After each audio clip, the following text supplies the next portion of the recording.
In a small town nestled between mountains and meadows, there was a unique school tradition that the children loved: the Kindness Caravan. Every autumn, the students of Riverbend Elementary would gather with their teachers, wearing bright scarves and mittens, ready to set off on a mission to spread kindness across their town. Each class would brainstorm ideas for how they could bring happiness to people. This year, young Lily, a fifth grader, had a special idea. "Let's visit people who might feel lonely," she suggested. Her teacher, Mr. Evans, nodded thoughtfully. "How about the residents at our local nursing home?" he proposed. The children spent days preparing, creating hand-painted cards, baking cookies, and writing letters with little poems or jokes. Each child also brought a small gift from home, something meaningful to them: a toy, a favorite book, or a colorful scarf. When the day of the Kindness Caravan arrived, the students excitedly boarded the old yellow school bus, each carrying a backpack filled with their handmade gifts and treats.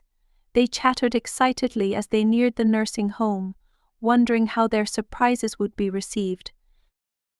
The moment they arrived, the children were greeted with warm smiles from the elderly residents. A quiet lady named Mrs. Henson, who had spent most of her days alone, was overjoyed when Lily handed her a card and a bright red scarf. "My dear, this is beautiful," Mrs. Henson whispered, her eyes welling with tears. Meanwhile, young Ben, another student, shared his favorite comic book with Mr. Alvarez, who used to love reading to his grandchildren. The two sat together, laughing over the silly illustrations and jokes in the comic, with Mr. Alvarez chuckling like he hadn't in years. As the children moved from room to room, their small acts of kindness brought joy and warmth to everyone they met. One resident shared her story of being a teacher years ago, while another showed them an old photo album from her travels around the world. When it was time to leave, the students and residents had formed unexpected but deep connections. Many of the children promised to return with their families, eager to spend more time with their new friends. As the bus drove away, Lily looked out the window at Mrs. Henson waving in her red scarf.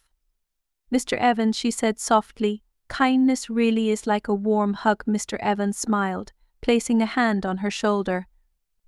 "You're absolutely right, Lily. One kind act can make all the difference." This story reminds us that kindness doesn't need to be grand to have an impact. Sometimes the smallest gestures, given with love, can make someone's day and build lasting bonds.